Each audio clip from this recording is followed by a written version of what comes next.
नमस्कार दोस्तों आज जिस स्टॉक की चर्चा मैं आपके सामने करने वाला हूँ वो स्टॉक पेनी स्टॉक कह लीजिए, एक माइक्रो कैप स्टॉक कह लीजिए, चाहे वो उसके मार्केट कैप के हिसाब से हो, चाहे जिस लेवल में वो ट्रेड कर रहा हो। और वो स्टॉक आपकी स्क्रीन में दिख रहा होगा। स्टॉक अभी 30 रुपीज़ के आसपास है। ये वीडियो स्पेसिफिकली मैंने बनाया है उन लोगों के लिए जो अक्सर बोला करते हैं भाई कि जब आप ज्वाइन बटन को आप कह सकते हैं, जब आप ज्वाइन मेंबर को यानी प्रायोरिटी बैनर ग्रुप को आप ज्वाइन करते हो तो उससे फ़ायदा क्या होता है। देखिए, और वहाँ के जो स्टॉक्स हैं वो आप यहाँ क्यों नहीं बताते, रीज़न क्या है। देखिए, ये स्टॉक एक माइक्रो कैप स्टॉक है। जब ये स्टॉक ना 22 से लेकर के 23 में ट्रेड कर रहा था, मैंने वहाँ पे स्टॉक को बताया था। मैंने कहा था इसका अपना रिस्क है, लेकिन कुछ चीज़ें चर्चा की थी उस वीडियो में, जहाँ यहाँ पे चर्चा करूँगा, और कहा था कि मुझे पर्सनली लगता है ये स्टॉक एक अच्छा स्टॉक हो सकता है और at least short to medium term तो ये बहुत ही अच्छे लेवल दिखा रहा है। और अगर आज ये 30 रुपये के ऊपर आने वाले 2-3 दिन टिक गया दोस्तों, तो मुझे लगता है ये स्टॉक सीधा आपको 35 जाता हुआ दिखाई दे सकता है। ठीक है, बट अभी रिस्क रिवॉर्ड के हिसाब से मुझे करेंटली ये रिवॉर्ड की तरफ थोड़ा कम दिखता है, रिस्क की तरफ थोड़ा ज़्यादा दिखता है। हाँ, आने वाले जो एक हफ्ते हैं वो ये डिसाइड कर सकते हैं कि स्टॉक किस तरह करवट लेगा। तो यदि आप ऐसा स्टॉक को कोई ढूंढ रहे कि भाई जहाँ पे एक पेनी स्टॉक, जहाँ पे मैं एक बहुत ही छोटा अमाउंट लगा सकता हूँ, या ऐसा स्टॉक जहाँ मैं रिस्क ले सकता हूँ, तो ये वीडियो को अंत तक ज़रूर देखिएगा। आपके बहुत ज़्यादा कह सकते हैं इन्फॉर्मेटिव वीडियो हो सकता है। चैनल को तुरंत लाइक कर दें वीडियो को, और चैनल पहली बार आए प्लीज़ सब्सक्राइब करके ऑल नोटिफिकेशन ज़रूर दबा दीजिएगा। ठीक है, अब चलते हैं नंबर्स की तरफ। देखिए, स्टॉक का नाम क्या है। स्टॉक का नाम है दोस्तों, 1 मिनट, UI फिनकॉर्प लिमिटेड। जी हाँ, UI फिनकॉर्प लिमिटेड। इस स्टॉक की अगर हम थोड़ी चर्चा करें ना अलग से, अलग लेवल्स पे, तो देखिए यहाँ पे हम थोड़ा सा 1 मिनट लेते हैं, ये इसको थोड़ा सा कर लेते हैं ताकि, हाँ अब देखें आप, स्टॉक पिछले 6 महीने में ये आप देखें यहाँ तक आया। ठीक है, 24-29 के आसपास, बल्कि 1 साल चलते हैं, स्टॉक ने 35 रुपीज़ के आसपास का हाई बनाया। वहाँ से आप देखेंगे तो एक लंबा ना इसने कंसोलिडेशन भी दिया, ये देखिए। ठीक है, एक लंबा कंसोलिडेशन था। और मैं हमेशा कहता हूँ वो स्टॉक जो ऊपरी स्तरों से बहुत ज़्यादा टूट जाए, और ये स्टॉक कहाँ तक टूटा था ऊपरी स्तरों से, आप देखें एक समय में ऑलमोस्ट आपको 34% ज़्यादा की गिरावट दिखा चुका था। ठीक है, 34% ज़्यादा, और काफ़ी लंबा एक कंसोलिडेशन चल चुका था। तो इसका जो सपोर्ट है वो 25 के आसपास काफ़ी अच्छा दिख रहा था। ठीक है, हमने स्टॉक को 22 से लेकर के 24 तक के बीच में यहाँ पे चर्चा की थी। आप देखेंगे स्टॉक वहाँ से, आप देखिए ये रहा 23, वहाँ से स्टॉक आपको अब के समय में आप देखेंगे 1 मिनट, ये नीचे 1 मिनट, ये हाँ, अब देखिए ऑलमोस्ट आपको 30% रिटर्न दे चुका है ये। ठीक है, और अगर एकदम बॉटम से देखेंगे, ठीक है, वहाँ से तो आपको स्टॉक ऑलमोस्ट 34% में रिटर्न दे चुका है, जो कि शॉर्ट टू मीडियम टर्म के लिए 30% का रिटर्न, वो भी 24-25 रुपीज़ के आसपास के स्टॉक के लिए बहुत अच्छा होता है। क्यों? क्योंकि आप इसमें क्वांटिटी अच्छी खासी ले सकते हो। ओके, ये चीज़ें हो रखी हैं यहाँ पे। लेकिन ऐसा क्या ट्रिगर था जहाँ पे ऐसा लगा स्टॉक कि नहीं यार ये एक अच्छा चीज़ें बना रहा है। देखिए, तो एक एक करके चर्चा करेंगे। सबसे पहले पेनी स्टॉक क्यों है, और वही सबसे बड़ा रिस्क था जो मैं हमेशा कहता था। मात्र 582 करोड़ का मार्केट कैप है ये स्टॉक जब चलते हैं, मैं हमेशा कहता हूँ, तो रुकते नहीं हैं, गिरते हैं तो संभलते नहीं हैं।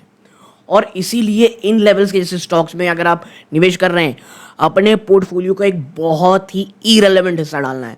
ऐसा नहीं कि पोर्टफोलियो का 10-20% डाल दिए। मैं तो लार्ज कैप में 10-20% की बात नहीं करता हूँ, लार्ज कैप में भी अगर आप जा रहे हैं तो एट मैक्स 7-8% ही डालना है आपको। ओके, ठीक है, और स्टॉक की पी देखिए 8.86 है। ओके, इंडस्ट्री की पी 23, इंडस्ट्री की पी से कितना ज़्यादा सस्ता मिल रहा है। प्राइस टू बुक वैल्यू बहुत ही अच्छे से मैं कहूँगा कि एक ऐसे लेवल में मिल रही है जहाँ पर एक कंफर्ट जोन रहता है। ओके, 5 रुपये की फेस वैल्यू है। ROC ROE एक कंफर्ट लेवल पे, ऐसा नहीं कि एकदम ही घटिया है। ठीक है, आप देखें प्रमोटर की होल्डिंग 71.4% है, और ये बढ़ी है, और वही बहुत बड़ा ट्रिगर था, आपको मैं आगे बताऊंगा। ठीक है, ऑपरेटिंग प्रॉफिट मार्जिन 7.54 है, पित्रोस्की स्कोर 7 है।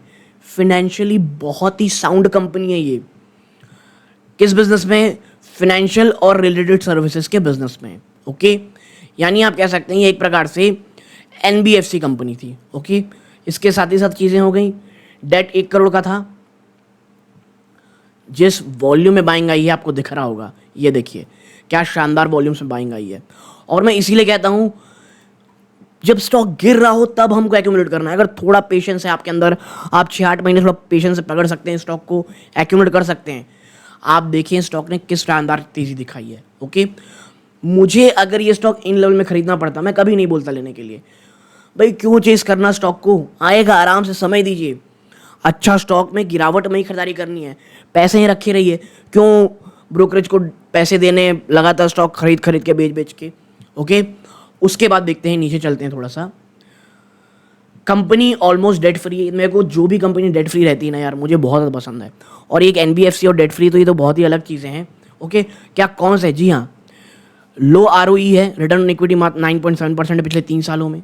ठीक है, अदर इनकम आता है 75 करोड़ रुपए का। हाँ, ये इशू था। एक जो इशू मुझे और लगा सबसे ज़्यादा, उसमें ये 2 रगे डेबिटर डेज ना यार, 101 दिन हो गया था। और वर्किंग कैपिटल ये 12.5 दिन से बढ़ करके 145 डेज हो गए थे। लेकिन मैंने इन दोनों को इग्नोर किया शॉर्ट टू मीडियम टर्म। क्यों?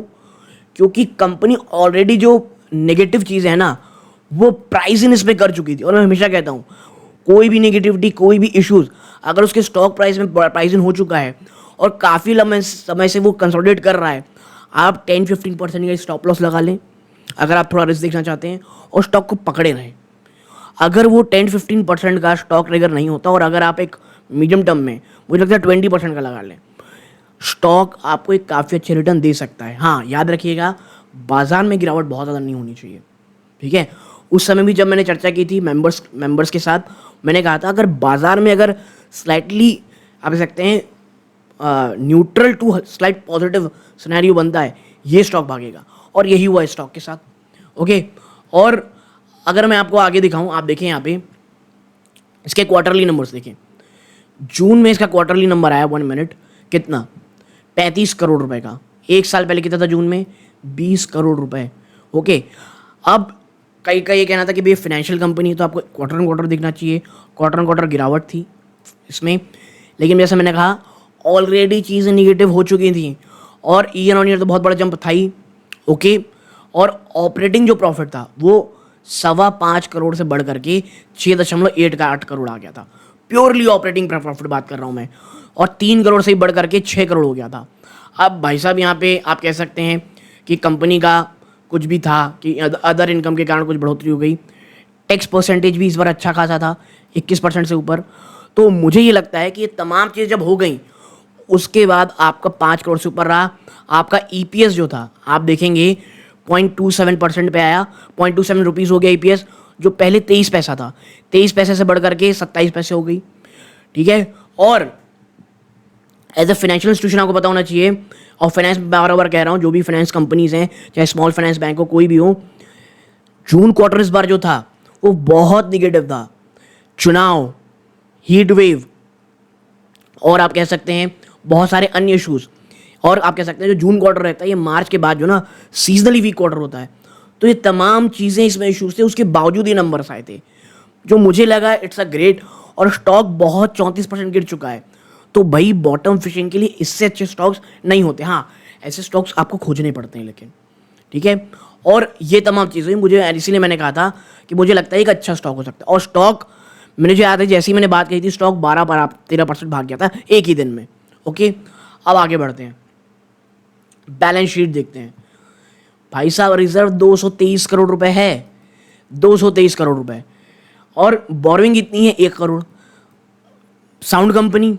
ओके, अब हम आगे चलते हैं यहाँ पे और बात कर लेते हैं शेयर होल्डिंग पैटर्न की। देखिए, शेयर होल्डिंग पैटर्न में जो एक स्मॉल कंपनी, एक बहुत ही छोटी कंपनी का इशू होता है, वो क्या होता है? यही होता है कि कोई बहुत बड़ा इंस्टीट्यूशन नहीं है, और इसमें भी वही था, मात्र प्रमोटर है और पब्लिक है। ठीक है, और यही कारण था कि थोड़ा सा इश्यूज थे। लेकिन इसमें क्या अच्छा हुआ था, प्रोमोटर की होल्डिंग सितंबर में 61.47, पब्लिक की 38.53, जो अब बढ़ करके आज जून 2024 में आप देखेंगे 71.38 प्रमोटर हो गया है, और 38% से घट करके पब्लिक के पास माल मात्र 28.63% रह गया है। ओके, जो मुझे ये फर्दर ट्रिगर का साइन लगा और स्टॉक में गिरावट हो चुकी थी। ट्रेड्स आप देखोगे ना, आपको मैं ज़रा इसके ट्रेड्स दिखाता हूँ। दिसंबर 2023 में प्रमोटर ग्रुप ने इसमें 28 रुपये आसपास के एवरेज में बाइंग की। नवंबर 23 में लगातार बाइंग की। उदय कोठारी साहब ने फिर सितंबर में बाइंग की थी। सितंबर, नवंबर, दिसंबर लगातार भाई साहब बाइंग चल रही थी। तो मुझे पर्सनली लगा कि जब ये प्रमोटर इतनी बाइंग कर रहा है तो at least short to medium term एक काफ़ी अच्छा सिनेरियो हो सकता है और यहाँ से स्टॉक जंप कर सकता है। और आपने देखा ही होगा किस प्रकार का शानदार जंप इस स्टॉक में देखने को मिला है। ओके, तो मैं आपसे यही बार बार बात कहता हूँ कि भैया ये जो स्टॉक है, ये stock short to medium term के लिए बहुत अच्छा था। अब फर्दर बाइंग आप करना चाहते हैं 2-4 दिन रुकिए, देखिए स्टॉक किस तरह जा रहा है। बाजार बहुत ऊपर है, स्टॉक थोड़ा भागा हुआ है, तो मेरा ये मानना है थोड़ा देखिए 30 रुपीज़ के ऊपर अगर जाता है तो मैं इस स्टॉक के ऊपर वीडियो, जो मेंबर्स ओनली वीडियो, वो थोड़े दिनों में लेकर के आऊँगा। यहाँ पर UI फिनकॉर्प के ऊपर वीडियो बनाने की इसलिए मेरे था कि भाई ऐसे स्टॉक को आपको कैसे खोजना है और रिस्क रिवॉर्ड क्या रहता है, और क्यों मैं बहुत ज़्यादा चर्चा इस स्टॉक्स की, ऐसे स्टॉक की, पेनी स्टॉक की ओपन में नहीं करता हूँ। दोस्तों आपको क्या लगता है और किसी अन्य स्टॉक में चर्चा करानी हो कमेंट बॉक्स में बताइएगा। यहाँ तक जुड़े रहे बहुत बहुत धन्यवाद। ये वीडियो का अंत है। जय हिंद दोस्तों।